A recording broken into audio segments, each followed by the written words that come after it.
one thing you learn when you live overseas long enough is that it tests who you really are.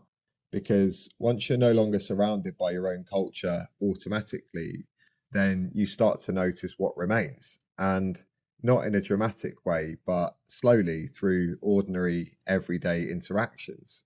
So, for example, here in the Philippines, people often ask me, "Where are you from?" And usually they assume that I'm American, but I don't hesitate. I always say England. And what's interesting is the longer I've been away, the clearer that answer has become. And I think it's because distance helps to clarify things and it shows you that home isn't always one thing, but it's also not nothing. So when you're constantly surrounded by your own culture, you barely even think about it because it just feels normal, like background noise. But once you step outside of it, you notice what still lives in you, your humor, your instincts, the way that you read situations, and what feels natural along with what irritates you. Meanwhile, some habits fall away and others become more pronounced.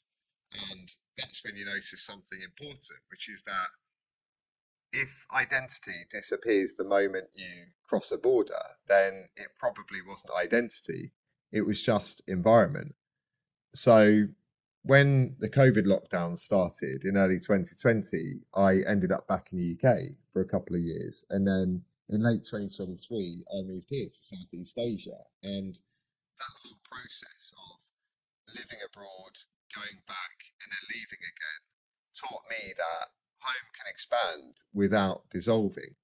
So, of course, England is still my home emotionally, culturally, and instinctively, but distance has allowed me to see it from both the inside and the outside. And when you return home after being gone for a long time, you realize that that place didn't pause while you were away. It kept changing, and so did you.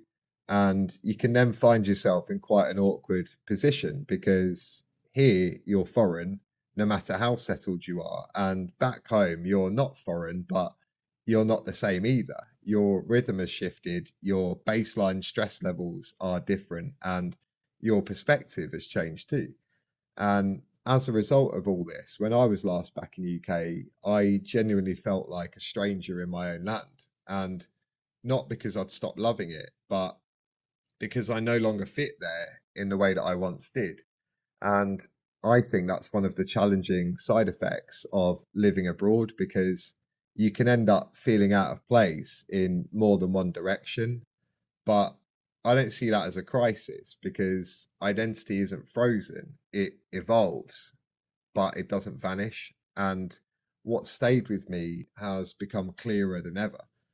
So this isn't about me rejecting where I'm from, and it isn't about romanticizing somewhere else either. It's about being honest about what it means to live between places and how to let identity evolve without dissolving. So if that resonated with you, you're probably carrying more than one world inside you too. And it doesn't mean that you're lost. It just means that you're layered. I'm Andy Gates, and this is Between Worlds. Thank you for watching, and I'll see you in the next one.